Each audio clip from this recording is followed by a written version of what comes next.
नमस्कार। आजको कार्यक्रमबाट म प्रस्तोता सागर डाङ्गीको तपाईँलाई स्वागत छ। श्रोतागण, वरिष्ठ युवा साहित्यकार ध्रुव खनालज्यूद्वारा रचित कृति युगीन निबन्ध सङ्ग्रहभित्रका निबन्धहरूलाई सुन्दै आइरहनु भएको छ। योभन्दा अघिल्लो श्रृङ्खलामा पनि 4वटा निबन्धहरूलाई वाचन गरेर सुनाएको थिएँ। आजको श्रृङ्खलामा पनि युगीन निबन्ध सङ्ग्रहभित्रका 4वटा निबन्धहरूको साथमा उपस्थिति भइसकेको छु। आजको श्रृङ्खलाको पहिलो निबन्धबाट वाचन सुरु गर्छु।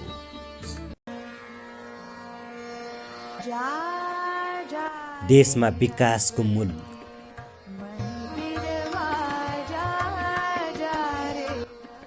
विकास भन्नाले सुखी र समृद्धि हुनुका साथै सम्पन्न पनि हुनु हो। विकासको मूल भन्नाले देशमा हरेक क्षेत्रको आर्थिक, भौतिक, शैक्षिक, सामाजिक र न्यायिक रूपमा मजबुत र बलियो हुँदै जानु हो। देशमा भएका हरेक शक्ति र स्रोतको परिचालन र पूर्णताबाट मात्र विकासको मूल फुट्न सक्छ।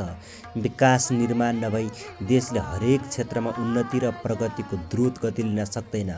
बढ्दो महँगीलाई समयमै नियन्त्रण गर्न नसक्दा देशमा अस्थिरता र अराजकताले जरा गाड्दै गइरहेको हुन्छ, जसको परिणाम द्वन्द्व प्रभाव र अनेकौँ पराकाष्ठ भोग्न जनता बाध्य हुन्छन्। त्यसैले भविष्यको रक्षकमा आम जनता एक भई देशमै विकासको मूल ओइराउनु समस्याको समाधान मात्र होइन, समस्या र चुनौतीको समृद्ध निराकर पनि हो। देशमै भएका खनिज र कच्चा पदार्थलाई उत्खनन र प्रयोजन गर्दा परमुलुकबाट भित्र्याउँदा निम्ति आउने आर्थिक भारको झन्झट राज्यले बिहोर्नु पर्ने छैन। आफ्नै स्वदेशी मुलुकमा लगानी रोजगारीका मूल फुटाउन सके मुगलान भासिनुपर्ने बाध्यताको पनि हरण हुन्छ। नेपाल भूपरिवेष्टित मुलुक हो। नेपाल प्राकृतिक स्रोत र जलस्रोतको धनी मुलुक हो। यो कथनमा मात्र सीमित छ।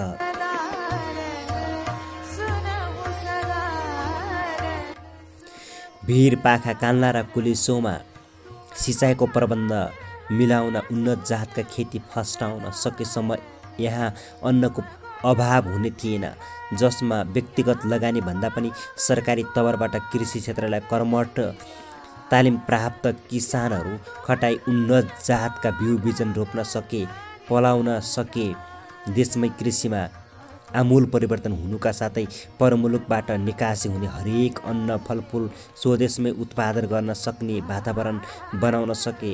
अरबौँ रुपैयाँ स्वदेशी मुद्रा आफ्नै देशमा सञ्चय हुने व्यवहार पनि अवगत हुन्छ। हिमाली जडीबुटीको पनि उत्तिकै महत्त्व रहेको छ। बढ्दो जनसङ्ख्याका कारण दिनानुदिन महामारी रोगहरू फैलिरहेको छ।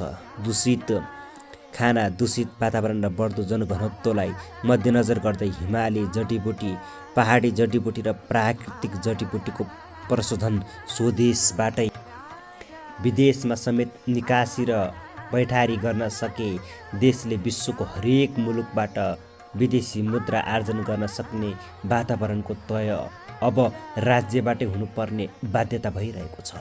दिनानुदिन शैक्षिक बेरोजगार बढ्दो छ। घाँस, बाँस र कपासकै निम्ति मुगलान छिर्नुपर्ने बाध्यता रहेको छ। देशलाई नै औद्योगिकीकरण, देशमै जिल्ला जिल्लामा कल कारखाना खोल्न सके देशमै रोजगारीको मूल सम्भव हुन्छ। देशमा नयाँ नयाँ प्रविधि भित्रिएको छ। अनेकौँ प्रविधिको उपयोग गर्दै हरेक क्षेत्रमा आधुनिकीकरण नगर्दा आम जनमानसले समस्या झेल्नुपर्ने बाध्यता रहि नै रहन्छ। नेपालका कयौँ जिल्लाहरू बाँझै छन्। कयौँ जिल्लाहरूमा विकास निर्माण अल्पत्र छन्। हरेक क्षेत्रमा खाने सम्भव देखिन्छ, तर सरकारवालाहरूको ध्यान नजाँदा देशमै हर क्षेत्र असरल र अपूर्ण हुने वातावरणको तय हुन्छ। हरेक हस्तकलामा सामग्रीहरू, हरेक कला, सिप र सामर्थ्यलाई देशमै प्रयोग हुने वातावरण बनाउन सके पहाडमा पनि हिरा फलाउन सकिन्छ। नेपाल मनोरम प्रकृतिको धनी देश। यहाँको खोला नाला, झरना, हिमाल जस्ता विश्वमा कहीँ पनि छैन। देशमै आन्तरिक पर्यटन र बाहिरी पर्यटनमा वृद्धि गर्न सके व्यापारिक रूपमा पनि पर्यटन प्रबन्ध मार्गले विदेशी मुद्रा आर्जन गर्न सक्ने सम्भव हुन्छ।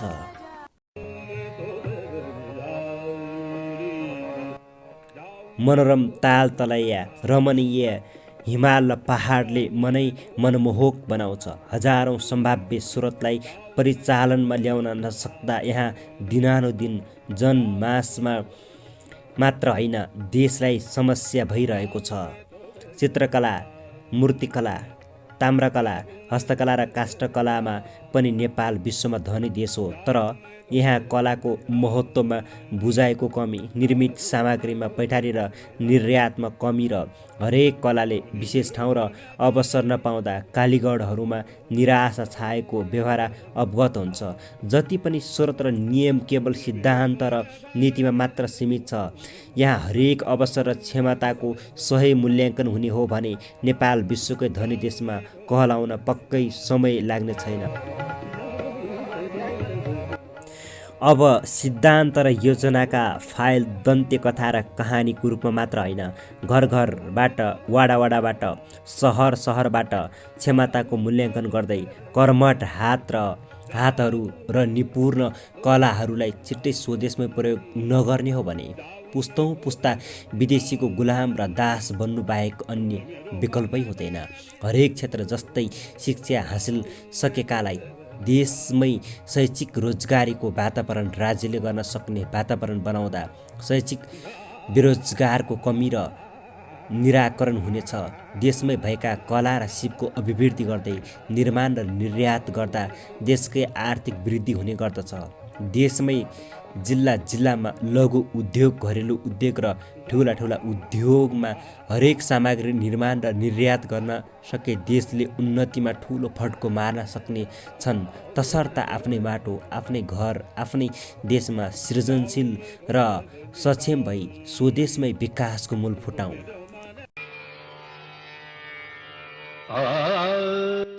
नेपाली साहित्यको महिमा।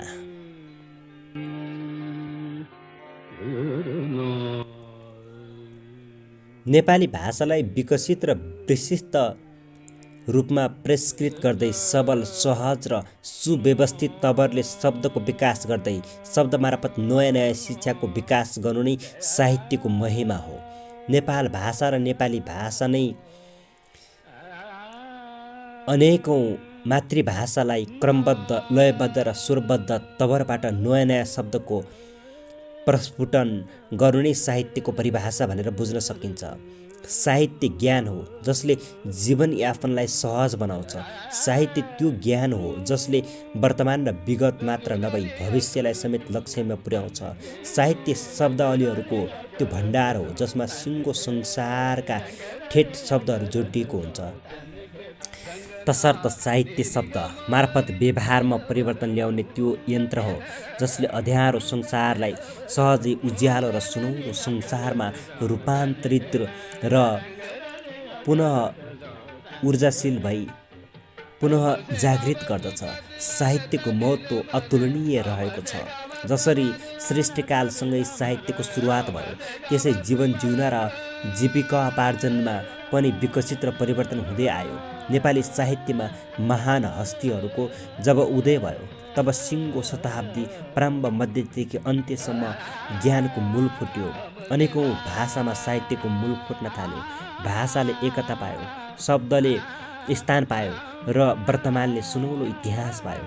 आदिकवि भानुभक्त आचार्य जसले नेपाली भाषालाई राष्ट्रभाषाको रूपमा चिर परिचित गराउन सफल हुनुभयो।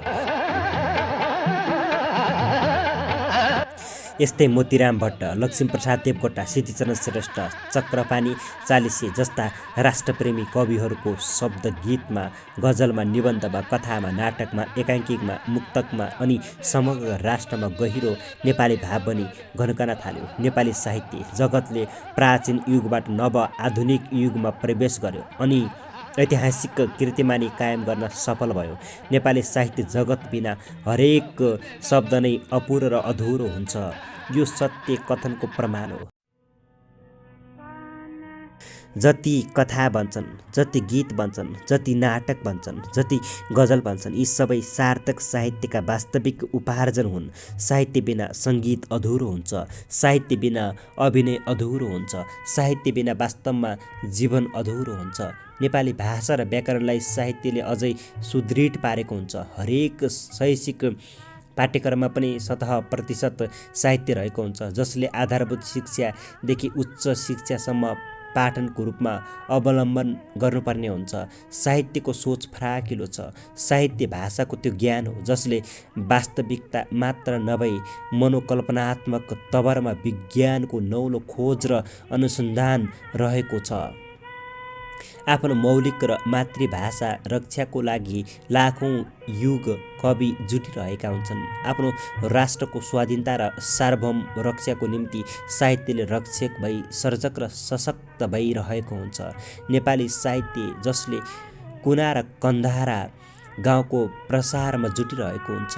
नेपाली साहित्य अन्यायको विरुद्ध लडिरहेको हुन्छ। नेपाली साहित्य मरुभूमिलाई हरियाली बनाउने सन्देशमा जुटिरहेको हुन्छ। नेपाली साहित्य आदर्श र इमानको परिधिमा लेखिरहेको हुन्छ। नेपाली साहित्य समस्याको समाधानमा लेखिरहेको हुन्छ।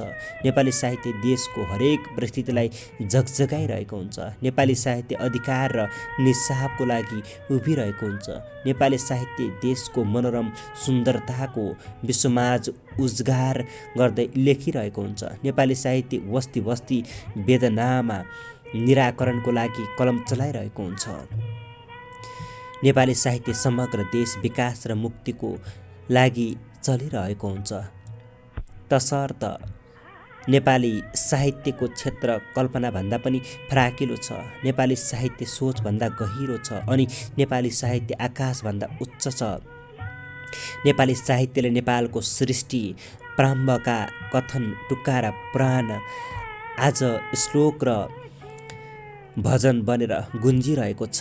नेपाली साहित्यले सभ्यताको उजगार गर्दै आदिमा प्रमाण र खाका आधुनिक युगसम्म अघि सारेको छ। नेपाली साहित्य जसले परापूर्व कालको कला कौशलको बखान र उखानका खाका कोरेको छ। नेपाली साहित्य जसले संस्कृति र रीतिरिवाजलाई पन्ना पन्नामा इतिहासको बिउ रोपेको छ। नेपाली साहित्य जसले पूर्वाधार योजना र आविष्कारलाई मार्ग निर्दिष्ट गरेको छ।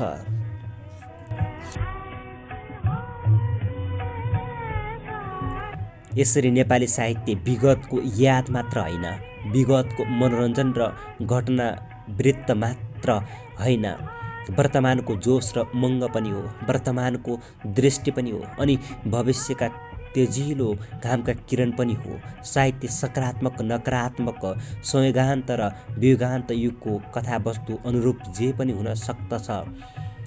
साँचो झुटोको टिप्पणी वर्णन जे पनि हुन सक्दछ, तर सकारात्मक पक्षलाई अनुकरण र अवलम्बन, नकारात्मक प्रभावको खण्डन र टिप्पणी गर्नु पनि साहित्यको नौलो ज्ञान हो। साहित्य ऊर्जाको निम्ति लेखिनुपर्छ, साहित्य शिक्षाको निम्ति लेखिनुपर्छ, साहित्यको महत्त्व आदर्शको निम्ति लेखिनुपर्छ। साहित्य अनेकौँ समय र परिस्थिति समस्याको निराकरण सम्बन्धी लेखिनुपर्छ।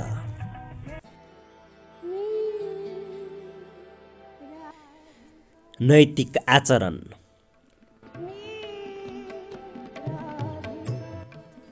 नैतिक भन्ने शब्द नीति शब्दबाट बनेको बुझिन्छ। नैतिक आचरण भन्नाले नीति नियमको व्यावहारिक परिपालना भन्ने बुझिन्छ। सभ्य समाज र स्वस्थ समाज निर्माणमा नैतिक आचरणले मुख्य भूमिका निर्वाह र परिपालना गरेको हुन्छ। प्राचीन शिक्षामा गुरुकुल शिक्षा, चैत्य तथा गुम्बा शिक्षामा गुरुको नीति र निर्देशनमा अनेकौँ सुदृढ नीति नियमहरू बन्दथ्यो र त्यही नीति नियमको शिक्षाले परिपालनाको वहन गर्नुपर्दथ्यो। गुरुको आदेश नै अन्तिम आदेश हुन्थ्यो। गुरुको ज्ञान नै नीतिको मूल सूत्र हुन्थ्यो। आपसी समझदारी, आदर र सत्कार नै नैतिक आचरणको मूल विषय रहेको पाइन्छ। आफूभन्दा सानालाई हौसला, प्रोत्साहन र माया देखाउनु, आफू सरहकालाई असल साथीको रूपमा हेर्नु र आफूभन्दा बडालाई मान सम्मान र इज्जत प्रतिष्ठाको नजरबाट हेर्नु र गर्नु नै नैतिक आचरणका आदर्श हुन्। एउटा गुरुको नीति, एउटा ऋषिको नीति, एउटा समाजको नीति र एउटा समृद्ध राष्ट्रको नीति नैतिक आचरणको परिपालनामा भर पर्दछ।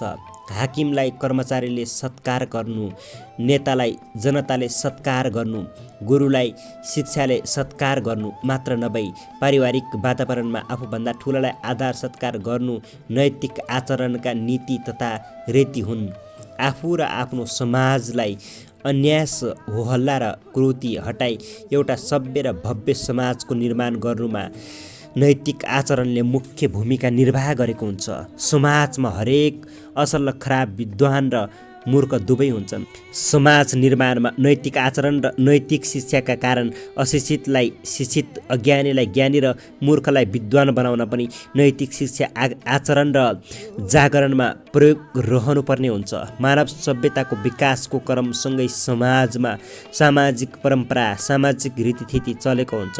सुशासन बिना देश चल्न सक्दैन। सुशासन बिना देशले विकासमा उग्र गति लिन सक्दैन। यो ध्रुव सत्य सिद्धान्त हो। यहाँ दार्शनिकको भनाइ मात्र लागू हुनुपर्छ भन्ने छैन। एउटा किसानको असल व्यवहार, एउटा कर्मीको निष्ठा अनि एउटा नेतृत्वमान व्यक्तिको असल संस्कार पनि नैतिक आचरणमा लागू गर्न सकिन्छ। धर्मप्रति आस्था राख्नु, कर्ममा रमाउनु, प्रेममा बाँच्ने मात्र नभई सैद्धान्तिक शिक्षामा नैतिक आचरण सम्बन्धी जनजागरण जगाउँदै समुन्नत राष्ट्र निर्माण गर्नु आम नागरिकको कर्तव्य र मूल अधिकार हुन्छ। समाजमा भएका अन्धविश्वासको उन्मूलन गर्नु, समाजमा भएका कुरीति र कुप्रथाको अन्त्य गर्नु अनि समाजमा कुसंस्कारको विरोध गर्नु अनिवार्य हो। तर समाजमा अरूलाई खलबल पुर्याउने, हिंसा गर्ने निन्दनीय कार्य र जघन्य अपराध हो भन्ने बुझिन्छ। आफ्नो खुसीको निम्ति अरूलाई दुःख नदिनु, अर्काको रगत र पसिनामा खेलवाड नगर्नु पनि स्वार्थमा डुबेर राष्ट्रलाई नै खलबल पुर्याउने कार्य गर्दा कानुनबाट दण्डित हुनुपर्ने अवस्था पनि हुन सक्छ। देशको मुख्य आधार नियम कानुन र संविधान पनि नैतिक आचरणभित्रै पर्छ। आम नागरिकको हित र भलोमा जनताद्वारै नियम बनाई जनताद्वारै परिपालना समुन्नत राष्ट्र निर्माण गर्ने सफल अनेकौं नीतिका खाकाहरूमा हुन्छ। यस्तो नीति, नियम र नैतिक आचरणलाई सुव्यवस्थित र सुदृढ बनाउन नैतिक आचरणले मुख्य भूमिका खेलेको हुन्छ। देशको मुख्य शक्ति कार्यपालिका, न्यायपालिका र व्यवस्थापिका पनि नैतिक आचरणकै देशको मूल खाका हुन्। आफ्नो समाज र आफ्नो राष्ट्रको निम्ति सकारात्मक भूमिका निर्वाह गरी सचेतना फैलाउने र उत्कृष्ट र प्रशंसनीय कार्य गरेमा राज्यबाटै पुरस्कार र सम्मान पाइने व्यवस्था पनि नैतिक आचरणकै एक ज्वलन्त उदाहरण हुन्। असल कार्य गरी गाउँ, नगर र राष्ट्रलाई नै टेवा पुग्ने कार्य गर्नु मानव जीवनको कर्तव्य हो। आफ्नो समाजलाई अघि बढाउँदै जानु असल नागरिकको कर्मबोध हो। प्रक्रियागत रूपमा आदर, सत्कार र सम्मान क्रमबद्ध रूपमा अघि बढेको हुन्छ। आफू कुलतमा फस्नु भनेको समाज कुलतमा फस्नु हो। समाज कुलतमा फस्नु भनेको देश कुलतमा फस्नु हो। समाजमा धूम्रपान, मद्यपान र लागु पदार्थ सेवन गर्नु भनेकै समाजमा विकृति र रोग फैलाउनु। त्यसैले कुलतमा लाग्दै नलाग्नु अनि लागेमा पनि कुलतलाई त्याग्न सक्ने वातावरणको सिर्जना गर्न सक्नु नैतिकता जागरणको मूलधार सूत्र हुन्। नारी पुरुषमा भेदभाव, शिक्षित अशिक्षितमा भेदभाव, जातीय भेदभाव, धार्मिक भेदभावले समाजमा भय, त्रास र द्वन्द्वको सिर्जना निम्त्याउँछ। त्यसैले धनी वा शिक्षित अशिक्षित र अनेकौं सामाजिक भेदभावको अन्त्य गर्नु नै नैतिक आचरणमा सबल बन्नुको साथै नैतिक जागरणमा सफलता हासिल गर्नु हो। समाजमा चलिआएको अन्धविश्वास, कुरीति, कुप्रथाको अन्त्य गर्नु पनि नैतिक आचरणभित्रै हुन्छ। आफूले असल काम गर्ने र अरूलाई पनि असल कार्यमा अग्रसर गराउनु मानव हितको कर्तव्य हो। भेदभाव र कुप्रथाले समाजलाई हानि नोक्सानी पुर्याइरहेको हुन्छ। आपसी समझदारी, आपसी मेलमिलाप र आपसीको मित्रताले अझै नागरिकलाई थप मजबुत र समाज र राष्ट्रलाई नै पुनःरता जगिदिइरहेको हुन्छ।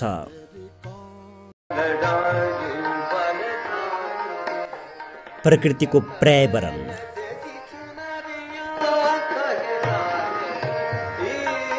प्रकृतिको मनोरमता नै प्रकृतिको पर्यावरण भन्ने बुझिन्छ। प्रकृति धरातलको सुन्दर आवरण भएकोले पर्यावरण भन्ने बुझिन्छ। प्रकृति माटो हो, प्रकृति पत्थर हो, प्रकृति बोट वृक्ष हो, प्रकृति धरतीको अनुपम गहना हो। यसैले प्रकृतिलाई सजाउन वनपाखा, खोलानाला, चन्द्र, जुनतारा, आकाशमण्डल आदिको सिङ्गो घरलाई प्रकृतिभन्दा केही फरक नपर्ला। नेपाल वातावरणीय, पर्यावरणीय र रमणीय अनेकौँ विविधताले भरिएको स्वर्गभूमि देवभूमि हो। यहाँ हजारौँ मूर्तिहरू आआफ्नो तस्बिरमा तटस्थ विराजमान छन्। नेपाल प्रकृतिकै पहिलो धनी देश हो। यहाँ सुन्दर कलकल बग्ने खोला, नाला, ताल तलैया आदिले देशलाई नै शोभायमान बनाएको पाइन्छ। अनेकौँ खोला नालाका कलकल बग्ने पानीको झरनाले मनै हरहर बनाउँछ।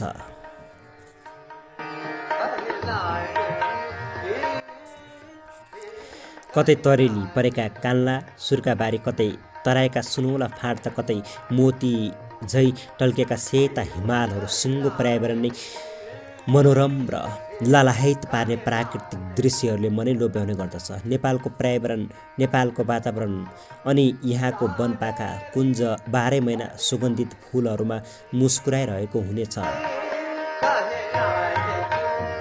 प्रकृतिको अनुकम्पा, सुन्दर दृश्यहरू, नीलो आकाश, सेता धरती अनि मनमोहक हिमाल ताल तलैयाहरू जति हेरे पनि धित मर्दैन। वनपाखामा हजारौँ फुलहरू गुच्छामा फुल्छन् अनि मनोरम आनन्द दिन्छन्। साझा फुलबारी ऋतुभरि रङरङमा फुलिरहेका हुन्छन्। पहाडबाट बग्ने कञ्चन झरना छाँगो भई झरझर दुग्ध झैँ बगिरहेका हुन्छन्, जसको पर्यावरणलाई नै सुशोभित बनाइरहेको हुन्छ। हजारौँ प्राणीको वासस्थान, जीवजन्तुहरू प्रकृतिकै मनोरम नृत्यको छमछमीमा उफ्रिरहेका हुन्छन्, नाचिरहेका हुन्छन्। अनेकौँ जडीबुटीका बोटहरू सिङ्गो जीवन लिएर जहागा भइरहेका हुन्छन्। अनेकौँ बोट वृक्षहरू बतासमा सुसेली खेलिरहेका हुन्छन्। दृश्यले देखेका मनमोहक प्रकृति पर्यावरण अनन्त आकाशदेखि पृथ्वीको अन्तिम तलातलसम्म छचल्किरहेका हुन्छन्। वायुमा चरा चुरुङ्गी उडिरहेका हुन्छन् भने थलमा प्राणी र जीवजन्तुहरू नाचिरहेका हुन्छन् भने जलमा अनेकौँ जीवहरू पौडिरहेका दौडिरहेका हुन्छन्। तसर्थ नेपालको प्रकृति र पर्यावरण विश्वको कुनै मुलुकमा पनि पाइँदैन। सर्वप्राप्तिले भरिपूर्ण प्रकृति, सर्ववस्तुले भरिपूर्ण प्रकृति प्रभातको श्वास प्रश्वासमा मिरमिरमा उदाइरहेको हुन्छ।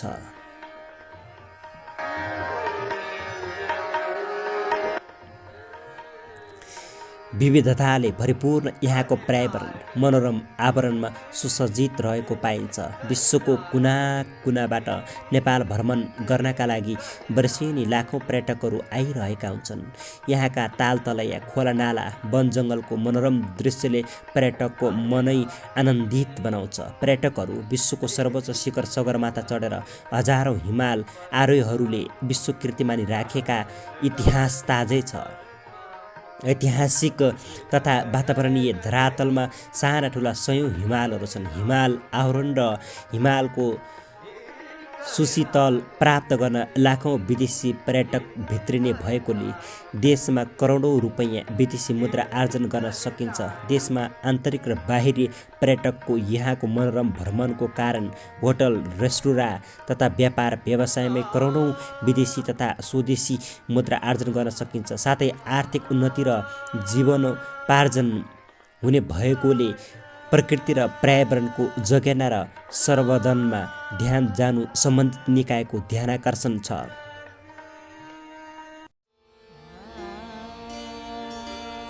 विश्वमा प्रकृतिको धनी देश भनेर नेपाललाई चिनिन्छ। विश्वमा सगरमाथाको देश भनेर नेपाललाई चिनिन्छ। विश्वमा जलस्रोतको धनी देश भनेर नेपाललाई चिनिन्छ। अनि यहाँका सयौँ स्वर्गीय आनन्दित धरातल, पहाड, हिमाल अनि मनोरम ताल तलाएको देश भनेर नेपाललाई चिनिन्छ। झरना झैँ झरनाको साझा घर भनेर नेपाललाई चिनिन्छ। सुगन्धित र सुसज्जित सुन्दर दृश्यहरूको दरबार भनेर यहाँको कुञ्ज र अनेकौँ उरङ्ग स्वरूप फुलेका फुलबारीलाई चिनिन्छ। अनेक मनोरम विविधताले भरिपूर्ण प्रकृतिको देश भनेर नेपाललाई चिनिन्छ। तसर्थ वातावरण सुन्दर भयो भने देश सुन्दर हुन्छ भन्ने कथन प्रष्ट हुन्छ। यहाँका विशाल ढुङ्गाहरू र जसले सिङ्गो प्रकृति र पर्यावरणलाई अड्याइरहेको छ। यहाँका रङ्गीन पत्थरहरू जो धरातलकै गहना झैँ मनमा दृश्य सजिएको छ। विकासको एक अनुकम्पा प्रकृति र पर्यावरण पनि हो। प्रकृति र पर्यावरण बिना शून्य संसारको कल्पना गर्न पनि सकिँदैन। यहाँ हिमाल, पहाड र तराई 3 भागमा भौगोलिक अनुमान गरिए पनि हाम्रो देशमा सयौं किसिमका नव वातावरण र हजारौं पर्यावरणले नेपाली माटोमै पहिचान ल्याएको छ। यहाँको मान, प्रतिष्ठा र गौरव यही प्रकृतिका कारण महान भएको छ। यहाँको स्वतन्त्रता र स्वाभिमान नै यही माटोको अनुकम्पा हो। प्रकृति मानव जीवनको ढुकढुकी भनेर चिनिन्छ, मानव जीवनको आनन्द भनेर गुन्जिन्छ अनि पर्यावरण भन्नाले प्रकृतिको आवरण मात्र नभई पूर्ण जीवनकै आवरण भन्ने बुझिन्छ। नेपाल विभिन्न अञ्चल र विकास क्षेत्र प्रदेशमा विभाजित छ। जति विभाजित भए पनि प्रकृति र पर्यावरणमा एक रहेको छ।